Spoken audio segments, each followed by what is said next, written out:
প্রিয় দেশবাসী, আগামী 15ই আগস্ট জাতির একটি শোক দিবস।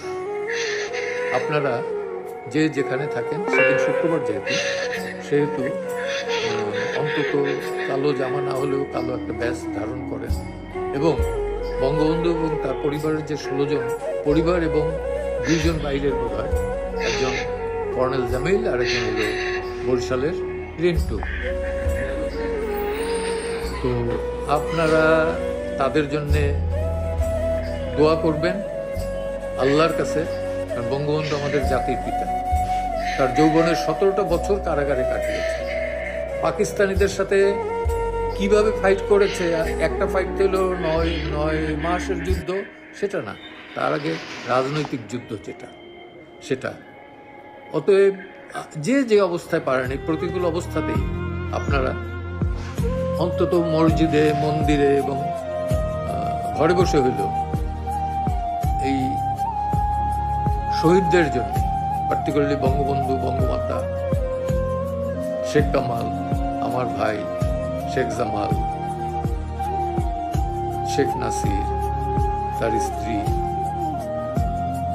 শেখ রাসেল, তারপরে শ্রেণীবাদ সাহেব, তার নাতি বাবু, বলতাম সে বাবু, শহীদ ভাই, এদের জন্য আপনারা সবাই দোয়া করবেন। এটুকুই। শোক জানাবার জন্য যে আমাদের 32 নম্বর যেতে হবে তেমন না, কবরে যেতে হবে, কবরস্থানে যেতে হবে তাও না। যেখানে বসে দোয়া করব সেটাই আল্লাহ তাআলা কবুল করবে। অন্তরে যদি ভালোবাসা থাকে, সেই ভালোবাসা তো কেউ নিতে পারবে না। সেই অন্তরে শ্রদ্ধা যদি থাকে, সেই শ্রদ্ধা অবশ্যই আমরা যারা ভালোবাসেন, যারা মনে করেন যে জয় বাংলা জাতীয় স্লোগান, যারা মনে করেন যে বঙ্গবন্ধু জাতির পিতা, অবশ্যই তারা যেন হাত তুলে শুধু ওই দিন না, সবসময় তাদের জন্য দোয়া করবেন।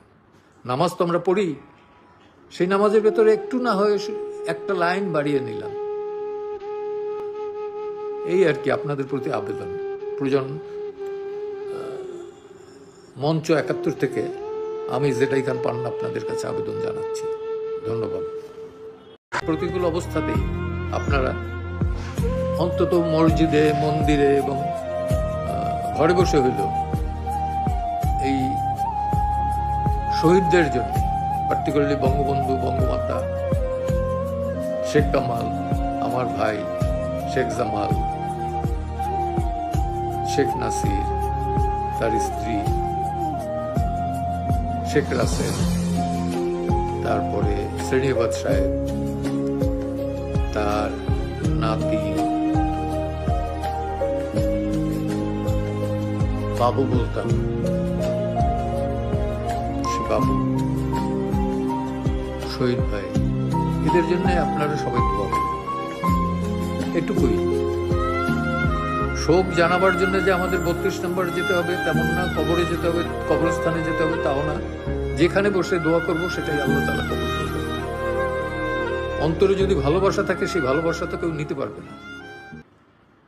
সেই অন্তরে শ্রদ্ধা যদি থাকে, সেই শ্রদ্ধা অবশ্যই আমরা যারা ভালোবাসেন, যারা মনে করেন যে জয় বাংলা জাতীয় স্লোগান, যারা মনে করেন যে বঙ্গবন্ধু জাতির পিতা, অবশ্যই তারা যেন হাত তুলে শুধু ওই দিন না, সবসময় তাদের জন্য দোয়া করবেন। নামাজ তো আমরা পড়ি, সেই নামাজের ভেতরে একটু না হয়ে একটা লাইন বাড়িয়ে নিলাম, এই আর কি আপনাদের প্রতি আবেদন। প্রয়োজন মঞ্চ 71 থেকে আমি জেটাই খান পান্না আপনাদের কাছে আবেদন জানাচ্ছি। ধন্যবাদ।